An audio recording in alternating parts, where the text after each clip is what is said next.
प्रायः सभी को पता लग ही गया होगा कि हमारे यज्ञ के साकार मम्मा बाबा की पालना लिए हुए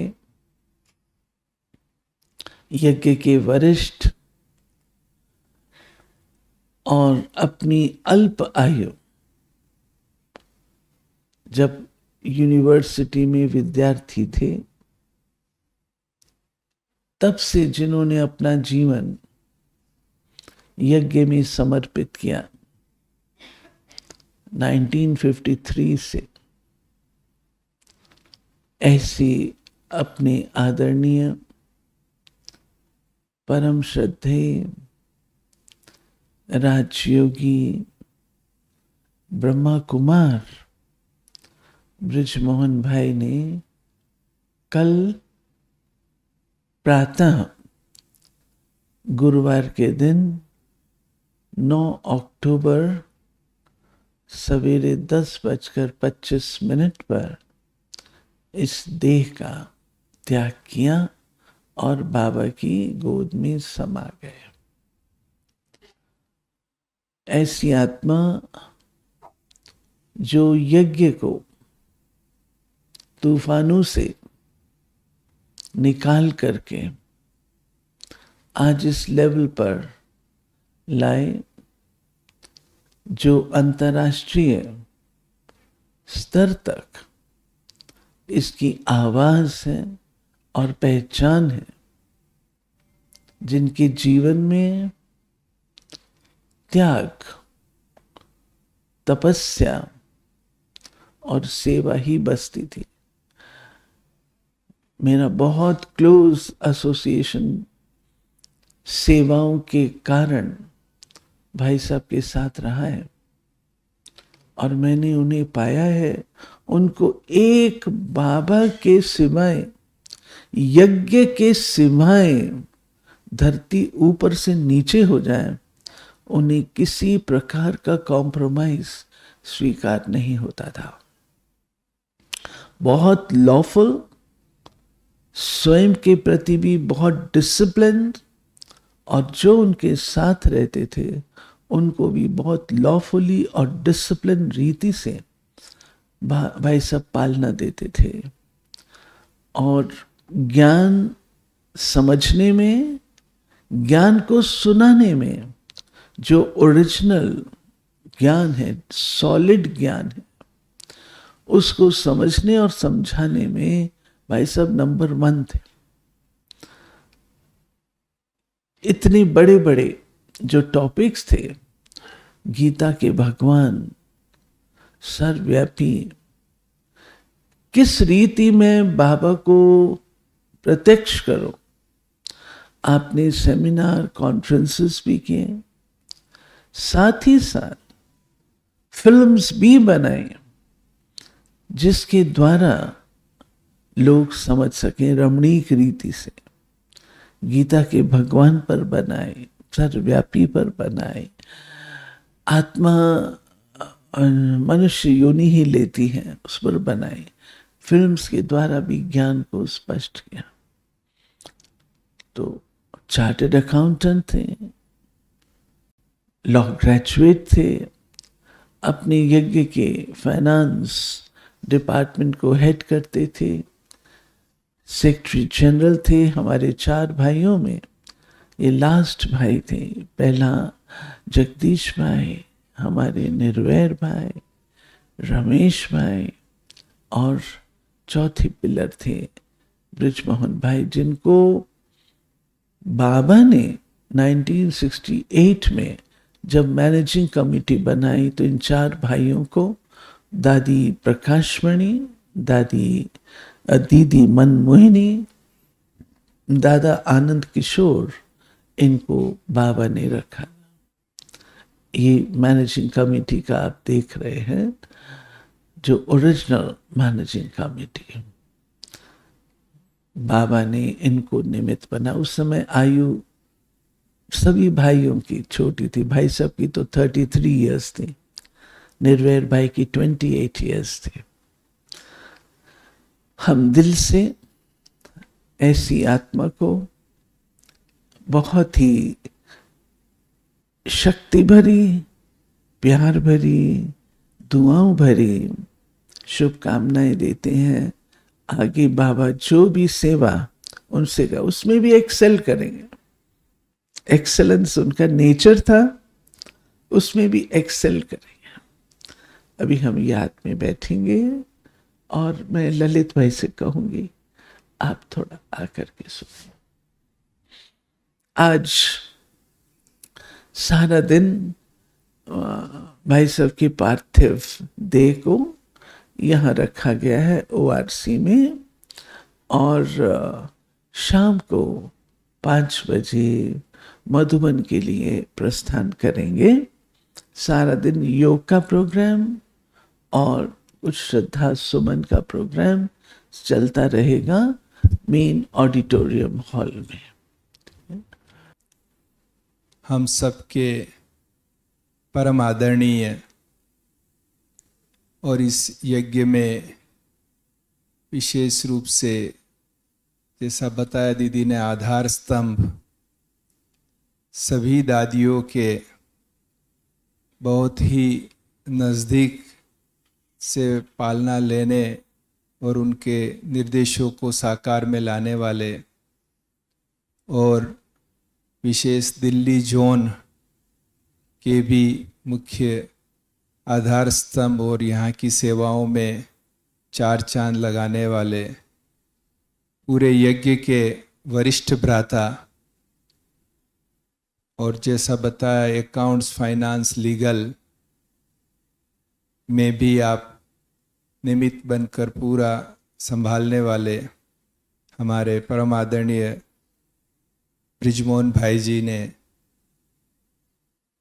हमारे बीच से विदा लेकर बाप दादा की गोद ली। आदरणीय भाई साहब की शुरुआत में तो हम पर्सनल मुलाकात नहीं हुई, लेकिन क्लासेस सुनते थे। तो भाई साहब की क्लासेस इतनी विशेष और स्पष्ट होती थी, ज्ञान के हर पॉइंट को डेप्थ में ले जाकर एक नए एंगल से प्रस्तुत भाई साहब करते थे। वो बहुत अच्छा लगता था। और मैंने देखा जैसे जैसे परिचय होता गया तो भाई साहब, जैसे बाबा कहते हैं चारों ही सब्जेक्ट में नंबर 1, तो भाई साहब का हमने देखा चारों ही सब्जेक्ट में नंबर 1, एक उदाहरण मूर्त हमारे सामने रहते थे। रमेश भाई जी के होते हुए भी भाई साहब के साथ मेरा यज्ञ कारोबार के निमित्त कम्युनिकेशन रहता था। भाई साहब भी फ़ोन करते थे, कोई लीगल बात होती थी तो, और चर्चाएं होती थी। पर विशेष जनवरी 2017 में आदरणीय रमेश भाई जी के अव्यक्त होने के बाद भाई साहब के साथ बहुत निकटता से कारोबार करने का सौभाग्य प्राप्त हुआ और भाई साहब की विशेषताओं को और भी नज़दीक से देखा। भाई साहब जिस तत्परता से किसी भी समस्या का समाधान करते थे, किसी भी ईमेल का उत्तर देते थे, किसी भी बात कोई आई हुई हो परिस्थिति उसको सॉल्व करते थे, उनसे लगता था कि एज का उन पर कोई प्रभाव नहीं था। बात ध्यान में आई तो रात को भी मीटिंग करके या डिक्टेशन दे के या फ़ोन करके उस चीज़ का सॉल्यूशन दे देते थे। यज्ञ इतना बड़ा है, अब जानते हैं आज करीब 7300 ब्रांचेस का ऑडिट होता है। इतने बड़े यज्ञ में कितनी बातें कहीं न कहीं रूप से कानूनन आती होगी।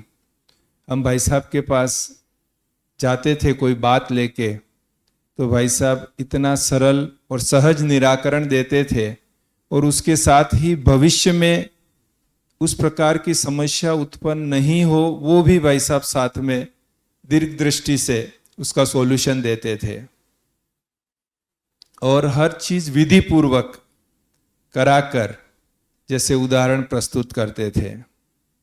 अमृत वेला जब हॉल में आकर योग कराते थे तब भी इतनी पावरफुल दृष्टि भाई साहब से मिलती थी। और जब वीआईपीज विशेष रूप से जो अकाउंट्स, फाइनेंस और कानून से जुड़े हुए वीआईपीज के साथ हम भाई साहब के पास जाते थे, उनके साथ भोजन करते थे, तब साकार बाबा की, दादियों की वो कहानियाँ भाई साहब सुनाते थे, जिससे वो आने वाले सब वीआईपीज भी जैसे अपने को यज्ञ का पार्ट अनुभव करते थे। उतना उनका गहरा यज्ञ से और दादियों से जुड़ाव रहा है हर पल। और भाई साहब की जो प्यूरिटी का जो हम लेख पढ़ते थे, उससे उनकी विजडम को हम देख पाते थे कि कैसे भाई साहब ज्ञान को नई नई रीति से स्पष्ट कर रहे हैं।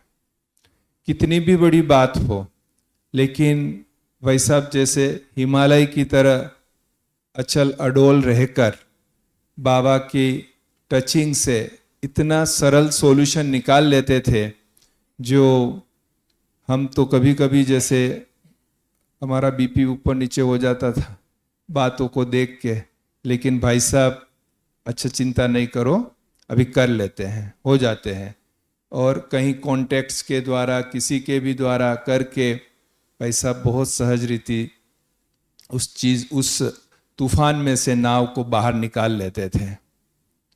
और बड़े जब बैठे होते हैं तो भले कारोबार हम कर रहे होते हैं, लेकिन बड़ों के बैठे रहने से एक निश्चिंतता आती है कि बड़े बैठे हैं, बाकी सब हो जाएगा। और कभी भी केवल 2 मिनट के लिए भी मिलकर या सामने देखकर भी एक आदत मिल जाती थी और सॉल्यूशन मिल जाता था।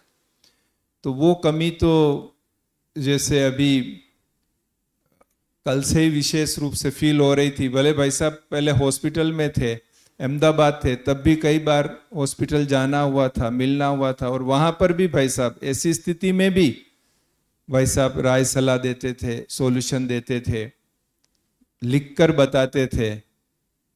तो अंत तक भी हमने देखा कि भाई साहब का समय जो है वो सेवाओं में सफल हुआ है, और उन्होंने यज्ञ को एक कवच बनकर सेफ रखा है।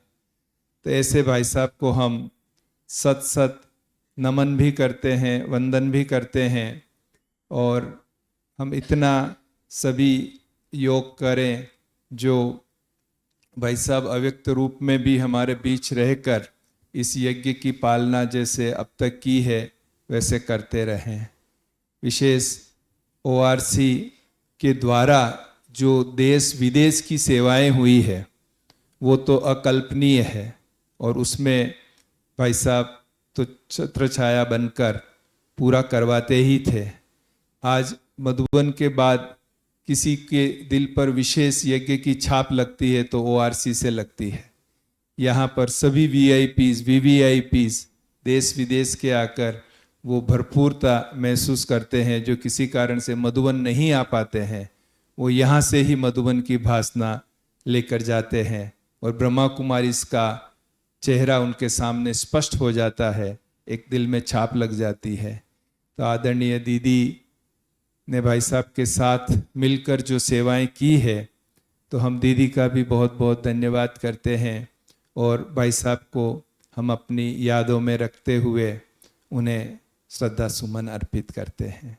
ओम शांति। गुलजार दादी सुनाते थे भाई साहब के लिए कि बाबा कहता है, दादी तो संदेशित है ना, बाबा कहता है इस आत्मा में डबल पावर है। जितनी सब में होती वो तो है, लेकिन इसके अंदर डबल शक्ति है, दादी बताते। और थी भी भाई साहब। दादी गुलजार को तो बाबा पर इतना भाई साहब पर फेथ था, कोई भी इम्पॉसिबल डिफिकल्ट काम होगा कहते ब्रिज मोहन को भेजो। एक बार सिरोही में कुछ जो अपना हेडक्वार्टर है माउंट आबू की डिस्ट्रिक्ट हेडक्वार्टर सिरोही है, तो कलेक्टर के पास कोई काम था। हमारा किचन बनना, भाई साहब ने रिकॉर्ड किया हुआ है, किचन बनना था, तो वहाँ प्रॉब्लम थी कुछ, तो कोई से वो सुनता नहीं था। तो गुलजार दा इनका इसको भेजो। भाई साहब गए और काम बन गया। उसने कहा आप लोग सोशल वर्क क्या करते हैं? लंबी बात है। भाई साहब ने कहा सोशल वर्क तो ये करते हैं, बताया। भाई साहब ने पॉकेट से रुमाल निकाला, कहा ये सिर की कीमत कितनी होगी? 5 रुपए होगी। अब सारे भारत में कितने गरीब लोग हैं, उनको 5 रुपए का ये रुमाल देने में हमको कितने करोड़ चाहिए? इतना पैसा है हमारे पास। तो उसको अच्छी तरह से कलेक्टर को समझाया, तो काम हुआ। ऐसे ही हमारा इनकम टैक्स का एक केस पड़ गया था, कई साल हो गए उसको भी, डिफिकल्ट था बहुत। और गुलजार दादी, प्रकाशमणि दादी को भी बहुत फेथ था भाई साहब। मैं कहा इसको ये करे, इसके ऊपर जिम्मेदार भाई साहब जिम्मेदार। जब भाई साहब ऑर्डर लेकर के आए, दादी प्रकाशमणि हॉस्पिटल में थे, ग्लोबल में। तो भाई साहब ने कहा दादी को, दादी सो रही है, दादी को उठाना नहीं है। भाई साहब ने कहा दादी को बोलो ब्रिजमोहन आया। और दादी को बोला ब्रिजमोहन भाई आए हैं। दादी उठे, भाई साहब ने वो ऑर्डर दिया दादी के हाथ में। दादी ने भाई साहब को जैसे छोटे बच्चे को अपने उस पे सीने से लगा लेते हैं, ऐसे करके सीने से लगा के थपकी। और तीसरा, अहमदाबाद में बहुत सारे हैं, मेरे को अभी 3 इमर्ज हुए तो सुना रहे। अहमदाबाद में एक बार बहुत उल्टा प्रचार प्रसार हो रहा था। कई लोग गए उसको चुप कराने, चुप नहीं होता था, वो बढ़ रहा था। आखिर गुलजार दादी ने कहा ये ब्रिजमोहन भाई को भेजो, ये ठीक करेगा। भाई साहब गए, उनके पास ऐसी कला थी, युक्ति थी भाई साहब के पास। पहले उनके साथ मिक्सअप हो गए और फिर जो है भाई साहब ने उनको निकाला, जिससे वो धन्य धन्य कर, हम आपके साथी हैं, साथी हैं। तो ये भाई साहब की कलाएं विशेष थी, बहुत स्पेशल कलाएं थी। और अपने आप को जो सत्य है उसके ऊपर भाई साहब स्ट्रिक्ट, आप लोगों को पता होगा, एकदम उसके ऊपर टिके रहते थे। एक भी इधर से उधर कोई बात, सत्य बात है उस। ऐसे भाई साहब ने अपने साथ रहने वालों के अंदर भी वो संस्कार डाले। भाई साहब समय पर समय इन बच्चों की परीक्षा लेते थे। आज सामने है नहीं आनंद और अपना रघु भाई, संजय भाई, मैं चाहूंगी जिन्होंने भाई साहब की सेवा की है वो भी आज दिन में अवश्य सुनाए। आनंद की कितनी परीक्षा लेते थे, रघु की परीक्षा लेते थे। 1 रुपये का सिक्का गुम हुआ, ढूंढो कहाँ है, नहीं रघु सुनाएगा। 1 रुपया। तो ये सब चीजें, धारणाएं जो होती हैं वो काम तो आती, पक्की धारणाएं और काम तो, मर्यादाएं काम तो आती। व्यक्ति का व्यक्तित्व लगता है स्ट्रिक्ट, लेकिन वो स्ट्रिक्टनेस नहीं होती है, वो हमारी पहचान होती है, पर्सनैलिटी होती है। और उसको मेंटेन करने में बनाइए। भाई साहब खुद टाइप करते थे, एक वक्त में था टाइप करते थे ऑफिस में, अनसुईया बहन आती थी ऑफिस में। खैर यादें हैं जो हम, दिल्ली वालों ने तो बहुत पाया है। ओम शांति। हम भाई साहब की विशेषताएं, निश्चय बुद्धि और उनकी सेवाओं की गौरव गाथा सुन रहे हैं और आज सारा दिन इसको हम सुनते ही रहेंगे। भिन्न भिन्न अनुभव और उनके जैसा बाप समान, और जो बाप समान बनी है मूर्तियाँ, उनके जैसा बनने के लिए हम तपस्या भी करेंगे। अभी हमने आदरणीय ललित भाई जी से सुना।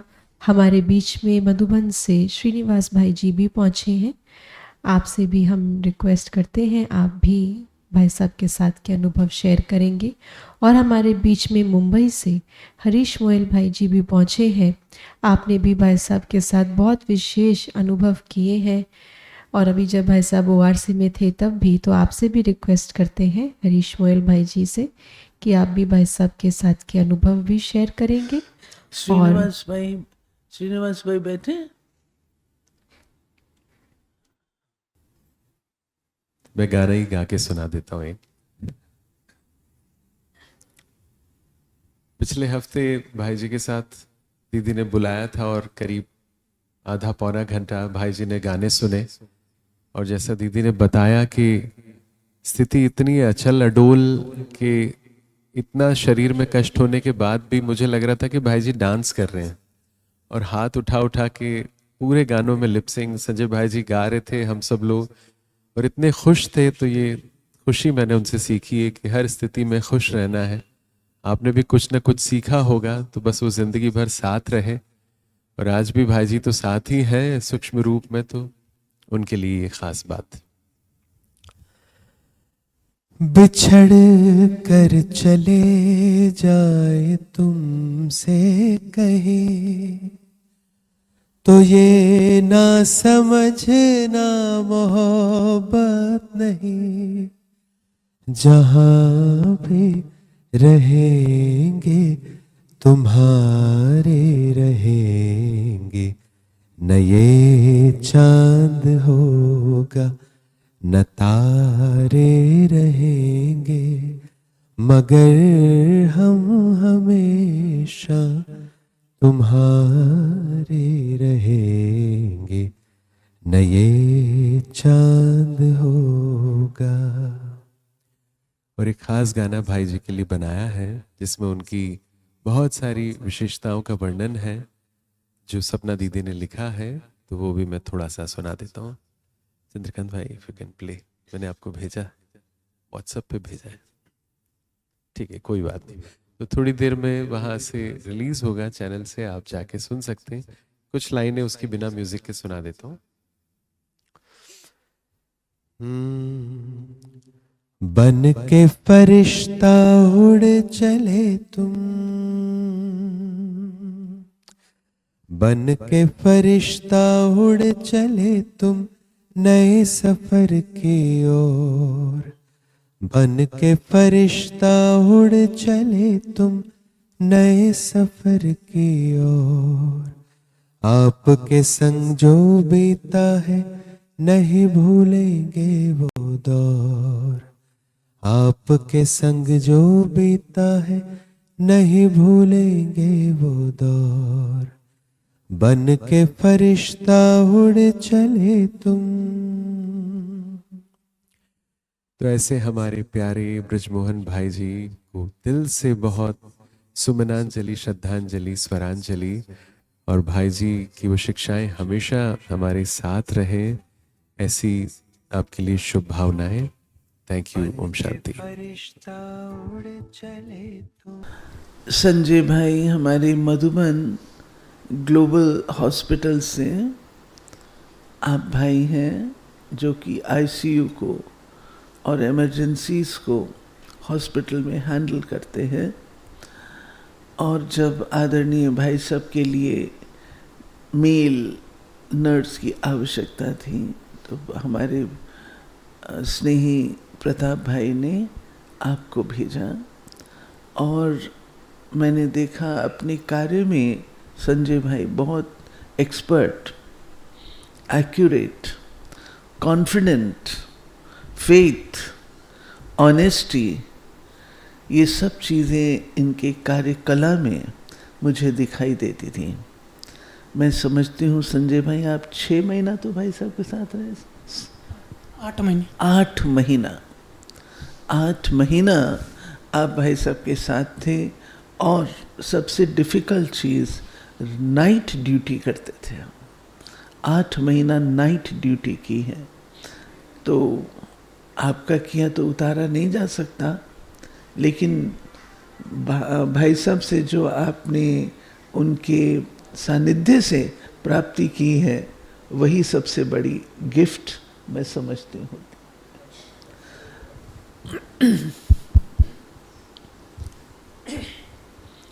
ओम शांति।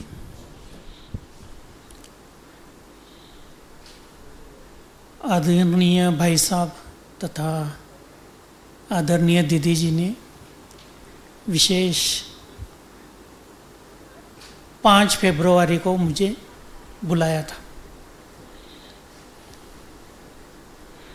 तो कभी हमने लगभग मुझे हॉस्पिटल में आईसीयू तथा इमरजेंसी संभालते हुए 33 इयर्स हुए। हमने कभी नाइट ड्यूटी भी नहीं की थी। लेकिन भाई साहब ने, प्रताप भाई ने मुझे पूछा कि भाई साहब की सेवा में जाओगे? मैंने कहा हाँ बिल्कुल। मैंने कहा ये इतना अच्छा स्वर्ण संधि है, ये कैसे छोड़ सकता हूँ। तो जब भाई साहब की सेवा कर रहा था मैं, तो मैंने देखा भाई साहब अपने मना अमृत वेले एक्यूरेट। तो मुझे समझता था कि भाई जब भाई साहब की आंख खुलती थी, भाई साहब को बताना पड़ता था भाई साहब अभी 2 बज गए, अभी 3 बज गए रात को। तो अमृत वेला कभी भी भाई साहब ने मिस नहीं किया, इतना होते हुए भी। और दीदी आके मुरली सुनाते थे डेली। तो देखा लास्ट में इतना कष्ट था शरीर को। हमने प्रकाश मणि दादी की भी सेवा की, उनको भी देखा। प्रकाश मणि दादी को जब हम लोग ट्रैकेस्टोमी करते थे या सेंट्रल लाइन लगाते थे, और मैं हाथ पकड़ता था दादी का, 0.001% भी कभी दादी ने मेरा हाथ ऐसे जोर से दबाया नहीं था। उसी प्रकार भाई साहब का भी मैंने देखा। जब लास्ट का समय था, इतने कष्ट होते थे, पीछे इतना बड़ा बेड सोर्स था, तो भी कभी ट्रैकेस्टोमी तो थी ही। डॉक्टर ने सेंट्रल लाइन, फिर एचडी क्या जो डायलिसिस के लिए लगाते हैं वो, उसके बाद आर्ट्रियल लाइन, ये सब लगाया। लेकिन भाई साहब निश्चिंत जैसे उपराम हो गए थे शरीर से। और विशेष जैसे हरीश भाई जी ने बोला कि भाई जब गीत गाते थे तो इतना रमणीक हो जाते थे जैसे कि भाई कहा ना डांस करने लग जाते थे। हम लोग भी साथ में गाते थे 1-1 घंटे तक। भाई साहब मना पूरा, अगर समझ लीजिए अगर थोड़ा भी कुछ गलती हो जाती थी गीत में, तो भाई साहब कहते नहीं नहीं नहीं नहीं, नहीं ये नहीं है, ये ऐसा होगा ना। भाई साहब की मेमोरी पावर इतनी पावरफुल थी लास्ट तक कि भाई लिख के देना यज्ञ के डायरेक्शन पर कैसे चलना है, कॉन्फ्रेंस में क्या क्या मना टॉपिक्स होने चाहिए, किसको स्टेज पर बिठाना है, एवरीथिंग सब कुछ भाई साहब की लास्ट तक। हम लोगों ने देखा, दादियों को भी देखा, लेकिन भाई साहब की मेमोरी पावर इतनी जबरदस्त थी। मैंने मना इतने सारे पेशेंट देखे आईसीयू में और हमारे इमरजेंसी में। 3 बार वेंटिलेटर से 2 बार में ही पेशेंट मना हालत खराब हो जाती, वापस आता ही नहीं। लेकिन भाई साहब को 3 बार वेंटिलेटर पर डालने के बाद भी भाई साहब वापस आए। 2 बार ट्रैकेस्टोमी हुई तो भी भाई साहब की मेमोरी पावर इतनी पावरफुल थी कि भाई कहते कि भाई ये परिस्थिति कुछ नहीं है। ये प्रैक्टिकल में देखा। ऐसे बहुत सारी बातें हैं, सुनाते रहेंगे। ओम शांति।